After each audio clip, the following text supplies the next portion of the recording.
तो आइए आज का टॉपिक क्वाड्रेटिक इक्वेशंस को स्टार्ट करते हैं। क्वाड्रेटिक इक्वेशन वो इक्वेशन होती है जिसकी हाईएस्ट पावर या मैं कहूं डिग्री 2 होती है। कुछ एग्जाम्पल से समझते हैं इसको। पहला example 3x² is equal to 5। क्या इसमें हाईएस्ट पावर 2 है? हाँ, तो ये क्वाड्रेटिक इक्वेशन है। ऐसे ही सेकंड एग्जाम्पल में x², तो ये भी एक क्वाड्रेटिक इक्वेशन है। लेकिन यहां क्या है, x³ और हमने क्या कहा था, हाईएस्ट डिग्री कितनी होनी चाहिए? 2। इधर क्या हो गई? 3। तो ये क्वाड्रेटिक इक्वेशन नहीं है। फोर्थ पार्ट को जज करने से पहले हम इसको सिंप्लीफाई करेंगे। आइए सिंप्लीफाई करते हैं। तो ये हो जाएगा x² plus 3x plus 1x is equal to 2x plus 1। अब वापिस हम देख सकते हैं हाईएस्ट पावर क्या है? 2। तो ये भी क्या हो गई? एक क्वाड्रेटिक इक्वेशन हो गई। फिफ्थ, x प्लस एक्स की पावर -1 इज इक्वल टू 5। क्या ये पॉलिनोमियल है? नहीं। क्यों? क्योंकि x पे पावर क्या है? नेगेटिव। ये पॉलिनोमियल ही नहीं है तो हमसे क्वाड्रेटिक इक्वेशन तो हो ही नहीं सकता है। ऐसे ही सिक्स एग्जांपल में ये क्या है? x की पावर -12। तो क्या ये पॉलिनोमियल है? नहीं। तो क्वाड्रेटिक इक्वेशन हो ही नहीं सकता। तो क्वाड्रेटिक इक्वेशन क्या होती है? जिसकी हाईएस्ट डिग्री हो 2। आगे देखते हैं। Standard form of a quadratic equation. Quadratic equation को लिखा कैसे जाता है, उसकी स्टैंडर्ड फॉर्म क्या होती है? ax² plus bx plus c is equal to 0। इसका मतलब हाईएस्ट पावर 2 होनी चाहिए और जो पावर्स है वो डिसेंडिंग ऑर्डर में अरेंज होनी चाहिए। नंबर 2, अब ये ए बी सी क्या है? तो a is the coefficient of x², b is the coefficient of x and c is constant। अब हम चेक करते हैं कि क्या हम इन इक्वेशंस को स्टैंडर्ड फॉर्म में अरेंज कर सकते हैं क्या। जैसे पहला एग्जांपल, हमने क्या कहा था कि पहले क्वाड्रेटिक इक्वेशन होना चाहिए, तो इसकी डिग्री क्या है? 2 है। तो ये क्वाड्रेटिक इक्वेशन तो है। अब इसको अरेंज कैसे करेंगे? डिसेंडिंग ऑर्डर में। सबसे पहले सबसे बड़ा पावर है 5x², फिर 3x, फिर 2। आप देख सकते हैं ये उसी फॉर्म में आ गया। ax² plus bx plus c is equal to 0। अगर आपसे कोई पूछे बताइए इसमें a क्या है, तो a क्या है? कोफिशिएंट ऑफ x², ये a है। b क्या है? Coefficient of x। और c क्या है? कांस्टेंट। ऐसे ही ये भी एक क्वाड्रेटिक इक्वेशन है। इसमें a क्या हो गया? 3। b क्या हो गया? -5, c 2। नेक्स्ट में हमको इसको स्टैंडर्ड फॉर्म में लाना पड़ेगा। तो आप क्या करेंगे, पूरी इक्वेशन को आप लेफ्ट हैंड साइड ले आइए। जैसे 7y² -5y -2y -3। 7y² -7y -3 is equal to 0। ये आ गया आपका डिसेंडिंग ऑर्डर में। तो a is 7, b is -7, c is -3। आइए लास्ट इक्वेशन को भी कन्वर्ट कर लेते हैं। तो z² plus 2z plus 1z plus 3 plus 2 is equal to 3z plus 1। अब नाउ 2z और 1z क्या होता है? 3z। तो इसको और इसको मैं कैंसिल कर सकता हूं। तो मेरा फाइनल आंसर क्या बच गया? z² प्लस, मेरे पास z नहीं बचा इसलिए मैं क्या लिख दूंगा इसको? 0z plus 2 minus 1 1 is equal to 0। तो आप समझ गए हैं कि क्वाड्रेटिक इक्वेशन की स्टैंडर्ड फॉर्म क्या होती है और a b और c कैसे निकाला जाता है। आइए आगे चलते हैं। क्वाड्रेटिक इक्वेशन क्या होती है, उसकी स्टैंडर्ड फॉर्म क्या होती है, हम सीख चुके हैं। अब इसका सॉल्यूशन कैसे निकाला जाता है, उसके दो तरीके हैं हमारे पास। Number 1 method is MTS, middle term splitting, and number 2 is quadratic formula. दो तरीके से हम किसी क्वाड्रेटिक इक्वेशन का सॉल्यूशन निकाल सकते हैं। एमटीएस में हम, मिडिल टर्म स्प्लिटिंग में हम स्टेप वाइज सॉल्व करेंगे और क्वाड्रेटिक फॉर्मूला में हम फॉर्मूले से यूज करेंगे। आइए इनको डिटेल में जानते हैं। पहला मेथड मिडिल टर्म स्प्लिटिंग। एक एग्जांपल लेता हूं मैं। Suppose the equation is 2x square plus 5x plus 3 is equal to 0। हमें इसकी मिडिल टर्म स्प्लिटिंग करनी है। तो हमारा मिडिल टर्म स्प्लिटिंग करने का क्या तरीका है, स्टेप वाइज करेंगे हम। सबसे पहले make the equation in the standard form. क्या ये स्टैंडर्ड फॉर्म में है? हमारी स्टैंडर्ड फॉर्म क्या होती है? ax square plus bx plus c is equal to 0।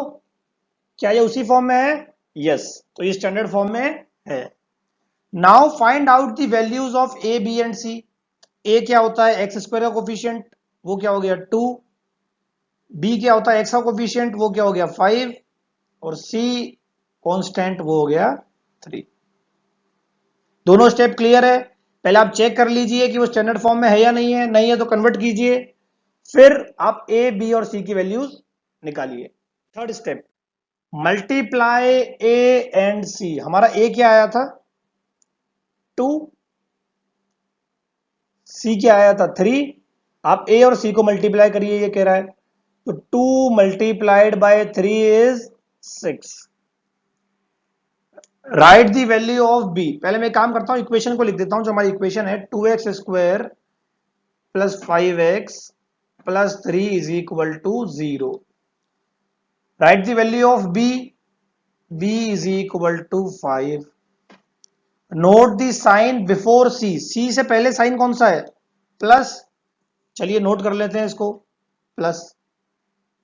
Next, सबसे important step, split AC according to B and sign before C। तो हमने क्या नोट किया था हमारी इक्वेशन में? 2x square plus 5x plus 3 is equal to 0 में हमारा AC आया था 6, B था 5 और C से पहले साइन था पॉजिटिव। अब हमें स्प्लिट करना है। किसको स्प्लिट करना है? AC को। तो 6 के फैक्टर्स क्या होते हैं? 6 1 जा 6, 2 3 जा 6, 3 2 जा एंड 1 मल्टीप्लाइड बाय 6। ये 6 के फैक्टर्स होते हैं according to b and sign before c. अब सी से पहले साइन है पॉजिटिव, तो हमें ऐसे स्प्लिट करना है कि इनको ऐड करने पर वैल्यू किसकी आ जाए? बी की। बी की वैल्यू क्या है? 5। तो इनको स्प्लिट करने पर 5 आ जाए। तो 6 प्लस 1 क्या आ रहा है? 7।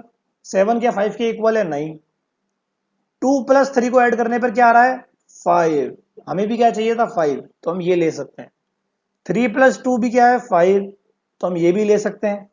और 1 प्लस 6 क्या होगा? 7। तो हम ये नहीं ले सकते। तो आप चाहो तो 2 इंटू 3 ले सकते हो, चाहे तो 3 इंटू 2 ले सकते हो। तो इसकी स्प्लिटिंग कैसे हो जाएगी? 2x स्क्वायर प्लस, आप 5 को लिख देंगे 2 plus 3x plus 3 is equal to 0। 2x common, x plus 1 plus 3 common, x plus 1। तो हमारा आंसर हो गया 2x प्लस 3 x प्लस 1। तो ये एक मेथड है इसको सॉल्व करने का। एक एग्जांपल और करते हैं। X square plus 5x minus 14 is equal to 0। हमें इसे मिडिल टर्म स्प्लिटिंग के अकॉर्डिंग स्प्लिट करना है। तो मिडिल टर्म स्प्लिटिंग क्या बोलता है? सबसे पहला स्टेप, चेक करिए कि ये स्टैंडर्ड फॉर्म में है या नहीं है। तो एक्स स्क्वायर को मैं लिख देता हूं 1x स्क्वायर। फिर आप वैल्यूज निकालिए ए बी और सी की। तो ए आ गया हमारा 1, बी आ गया 5 और सी आ गया -14। थर्ड स्टेप क्या कहता है? ए और सी को मल्टीप्लाई कीजिए।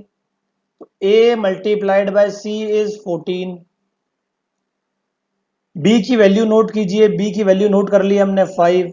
c से पहले का साइन, c से पहले का साइन कौन सा है? नेगेटिव। अब हम AC को ऐसे स्प्लिट करें कि माइनस करने पर पॉजिटिव का 5 आए। तो 14 की फैक्टर क्या होता है? 1 into 14, 2 into 7, 7 into 2, 14 multiplied by 1। अब मैं 1 में से 14 को माइनस करता हूं तो आंसर क्या आता है? -13। 2 माइनस 7 -5, 7 माइनस 2 +5, 14 माइनस 1 13। हमें क्या चाहिए? b की वैल्यू के बराबर। तो हमारे फैक्टर्स क्या हो गए? 7 मल्टीप्लाइड बाय 2। तो मैं इसको क्या लिख सकता हूं? X square plus 7 minus 2x minus 14 is equal to 0। So x square plus 7x minus 2x minus 14 is equal to 0। इन दोनों में हम क्या कॉमन ले सकते हैं? x, क्या बच गया? x plus 7। इन दोनों में नेगेटिव साइन कॉमन है, और 2 और 14 दोनों 2 के टेबल में आते हैं, 2 कॉमन, x प्लस 7। तो हमारा आंसर क्या बच गया? x minus 2, x plus 7। तो x क्या आ गया? 2 कॉमा -7।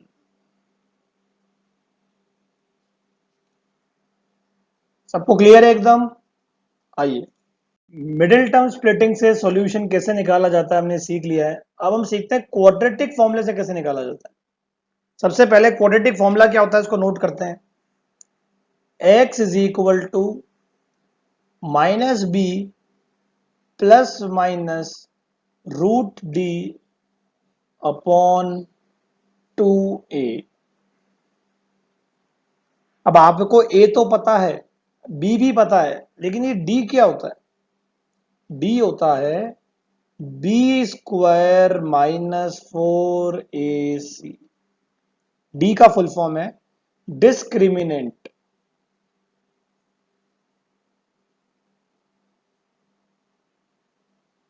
हम डिस्क्रिमिनेंट से ही पता लगाएंगे कि किसी इक्वेशन का रूट्स निकालना पॉसिबल भी है या नहीं है। कैसे पता लगाएंगे आइए देखते हैं। मैंने बात करी डिस्क्रिमिनेंट की, d is equal to B square minus 4ac। अगर ये वैल्यू, अगर d मोर देन 0 है तो जो हमारे रूट होंगे वो क्या होंगे? Unequal real roots. हमारे रूट्स रियल होंगे बट अनइक्वल, मतलब एक 2 भी हो सकता है, 3 हो सकता है, लेकिन दोनों आंसर 2 नहीं हो सकते, दोनों सेम नहीं हो सकते। और अगर हमारा जो d आया वो इक्वल टू 0 आया, इसका मतलब इक्वल रियल रूट्स। मतलब अगर एक आंसर 2 है तो दूसरा भी क्या होगा? 2। एक 3 है तो दूसरा भी क्या होगा? 3। लेकिन अगर इस d की वैल्यू नेगेटिव में आ जाए, मतलब लेस देन 0 आ जाए, तो नो रियल रूट्स।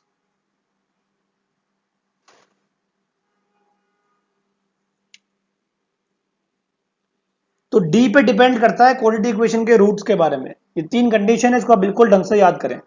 ठीक है, अब हम इसको सॉल्व कैसे करेंगे? एक एग्जांपल लेते हैं। X square plus 3x plus 2। हमारा क्वाड्रेटिक फॉर्मूला क्या है? -b plus minus √d/2a। सबसे पहले हम क्या कैलकुलेट करेंगे? d is equal to B square minus 4ac। आपको सिर्फ फॉर्मूला याद करना है, बहुत इजी है ये। हमने ए बी और सी की वैल्यू निकालना सीखा है। तो b क्या हो गया? 3, 4 मल्टीप्लाइड बाय a है 1, c है 2। तो 9 माइनस 8 इज इक्वल टू 1। तो हमारा d आ गया 1। क्या ये 1 0 से बड़ा है? हाँ, तो ये क्या हो गए? Real roots. अनइक्वल मतलब आंसर अलग अलग आएंगे लेकिन रियल आएंगे। अब हम फॉर्मूले में पुट करते हैं। तो -b मतलब -3 प्लस माइनस √d, क्या है 1 अपॉन 2 इंटू 1 तो -3 प्लस -1 का रूट 1, 2 1 जा 2।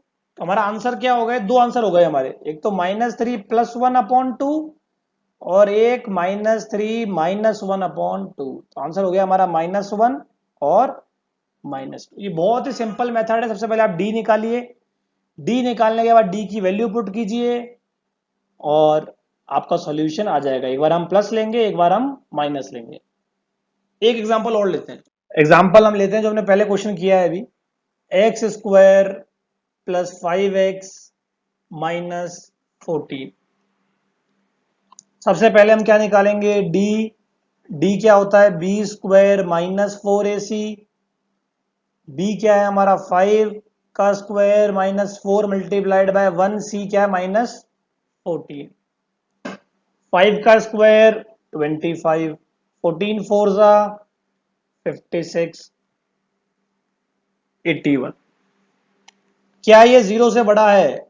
हाँ, तो हमारा आंसर क्या होगा? Real root but unequal. Value put कर देते हैं। -b प्लस माइनस फॉर्मूला है हमारा, तो -5 plus minus root D. D कितना आया था हमारा? 81 upon 2 multiplied by A is 1। हमारा आंसर क्या आ गया? -5 प्लस ले लूं एक बार, 81 का रूट 9 अपॉन 2 और एक बार नेगेटिव ले लेते हैं, -5 -9 अपॉन 2। हमारा आंसर आ गया 2, -7।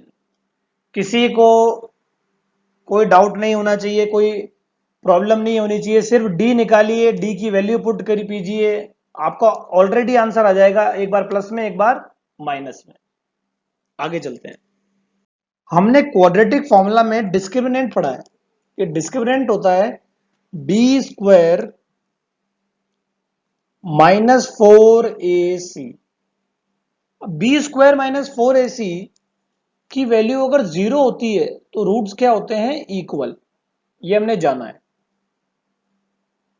अब क्या इसके कुछ ऐसे क्वेश्चन भी आ सकते हैं? x² plus 2x plus k is equal to 0।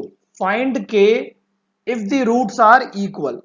हमें k निकालना है, हमें दे रखा है कि रूट्स क्या है? इक्वल है। तो हम क्या करेंगे? b² -4ac को 0 कर देंगे।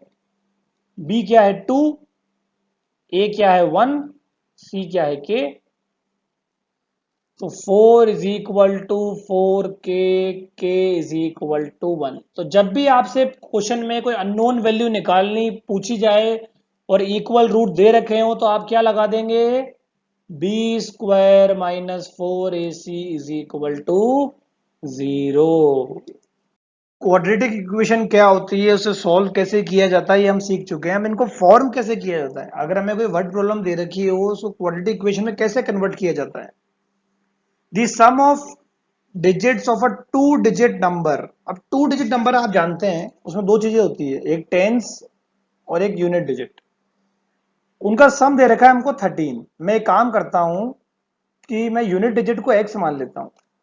अब दोनों का सम 13 है तो टेंस डिजिट क्या हो गया? 13 minus x। If the sum of their square is 89, मतलब इन दोनों का स्क्वायर करना पड़ेगा। 13 माइनस एक्स का square plus x square is equal to 89। अब 13 माइनस एक्स का होल स्क्वायर, ये कौन सी आइडेंटिटी हो गई? a minus B whole square, जो हम सबने पढ़ी थी, a² -2ab plus b²। Apply करते हैं। 13 का square 169, 2 into 13 26 into x 26x plus x square is equal to 89। Now x² plus x square is 2x² minus 26x plus 169 minus 89 is equal to 0। So 2x² minus 26x plus 80 is equal to 0। ये हमारी quadratic equation हो गई। क्या मैं इसको और solve कर सकता हूँ? क्या इसमें 2 कॉमन ले लूं मैं? 2 कॉमन लेके मैं लिख सकता हूं x square minus 13x plus 40।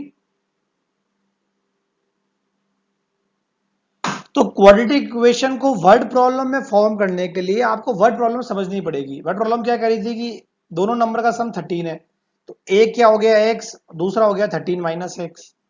फिर इनके स्क्वायर का सम 89 है, हम दोनों का स्क्वायर कर दिया हमने। फिर हमने आइडेंटिटी अप्लाई कर दी और ये लास्ट का रिजल्ट क्या आ गया हमारा, क्वाड्रेटिक इक्वेशन। आइए एक दो एग्जांपल और लेते हैं। The digit at tens place of a two digit number, again two digit number, ये टेंस डिजिट, ये यूनिट डिजिट। तो मैं काम करता हूं यूनिट डिजिट को वापस x मान लेता हूं। तो टेंस प्लेस पर जो डिजिट है वो यूनिट प्लेस के ट्वाइस से भी 2 ज्यादा है, तो पहले इसका ट्वाइस मतलब 2 से मल्टीप्लाई कर दो यूनिट डिजिट को, और फिर क्या कर दूंगा मैं, add 2। If the product of digit is 24, इन दोनों का प्रोडक्ट है 24।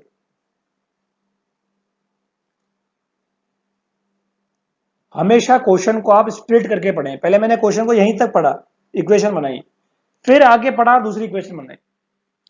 अब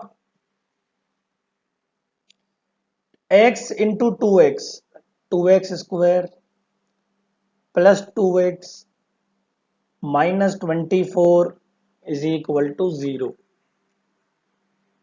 ये हमारी क्वाड्रेटिक इक्वेशन हो गई। अब ये कह रहा है कि ये काम करिए, आप इसका आंसर भी निकालिए। तो हमारे पास दो मेथड है, मैं क्वाड्रेटिक फॉर्मूला इस्तेमाल करता हूं। तो minus B plus minus under root D, पहले हमें डी निकालना होगा तो डी निकाल लेते हैं। B square minus 4ac, B कितना है 2 square minus 4 multiplied by 2 multiplied bye minus 24, 4 plus 96 100। तो हमारा डी क्या आ गया 100, जो 0 से बड़ा है तो मैं ले सकता हूं इसको अपॉन 2 मल्टीप्लाइड बाय। अब नाउ एक बार प्लस एक बार माइनस, तो माइनस 2 प्लस 100 का रूट 10 अपॉन 4, एक बार माइनस। क्या कभी कोई डिजिट माइनस में आ सकती है, नंबर ऐसा आ सकता है? नहीं। तो हम मैं आंसर ले लेता हूं 10 माइनस 2 8, 8 अपॉन 4 2। तो मेरी यूनिट डिजिट क्या आ गई 2। अब आप इसमें पुट कीजिए, तो 2 2 जा 4 प्लस 2 66 और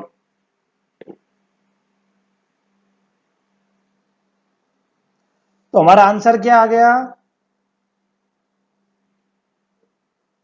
62। क्लियर है सबको? नेक्स्ट,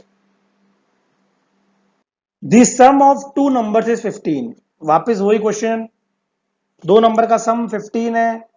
अगर एक एक्स है तो एक क्या हो गया 15 minus x. If the sum of their reciprocals, मतलब रेसिप्रोकल होता है इसको 1 अपॉन में लिखना है आपको, 1 upon x plus 1 upon 15 minus x is equal to 3/10। अब हम इसको सॉल्व करने के लिए हमें एलसीएम लेना पड़ेगा। तो आप ध्यान से देखना मैं क्या कर रहा हूं, मैं कंप्लीट एलसीएम ले रहा हूं। कंप्लीट एलसीएम कैसे लेते हैं, इन तीनों का एलसीएम ले रहा हूं मैं, x 15 माइनस एक्स 10, तीनों नंबर लिख दो आप। अब x है तो x के अलावा जो नंबर है वो आप लिख दो, उससे 1 को मल्टीप्लाई करो। x के अलावा क्या है 15 माइनस एक्स और 10 प्लस 15 माइनस एक्स के अलावा क्या है x और 10, इसको 1 से मल्टीप्लाई करो इज इक्वल टू 3 से किसको मल्टीप्लाई करेंगे हम, जो 10 के अलावा क्या है x और 15 माइनस एक्स। ऐसे हम कंप्लीट एलसीएम ले सकते हैं। फिर आप इसको नीचे वाले पार्ट को कैंसिल कर दीजिए। Now 15 into 10 150, x into 10 minus 10x, x into 10 plus 10x, 45x minus 3x square, इससे ये कट गया 3x square minus 45x plus 150 is equal to 0। हमारी इक्वेशन हो गई। अब आपके पास दो मेथड है, आप कोई भी यूज कीजिए, इसको सॉल्व कीजिए। नेक्स्ट, आज जो हमने पढ़ा उसको समराइज करते हैं। पहले हमने क्वाड्रेटिक इक्वेशन को जाना, फिर उसके स्टैंडर्ड फॉर्म को, फिर इसको सॉल्व कैसे किया जाता है। उसमें दो मेथड थे, मिल्टन स्प्लिटिंग और क्वाड्रेटिक फॉर्मूला। लास्ट में हमने कुछ वर्ड प्रॉब्लम्स किए जिससे हमने क्वाड्रेटिक इक्वेशन को फॉर्म कैसे करते हैं वर्ड प्रॉब्लम्स के अंदर, वो सीखा। ये कुछ प्रैक्टिस प्रॉब्लम्स हैं, इसको आप कीजिएगा। प्रैक्टिस करना मैथमेटिक्स में बहुत जरूरी है। एक एक क्वेश्चन कीजिए। नमस्कार।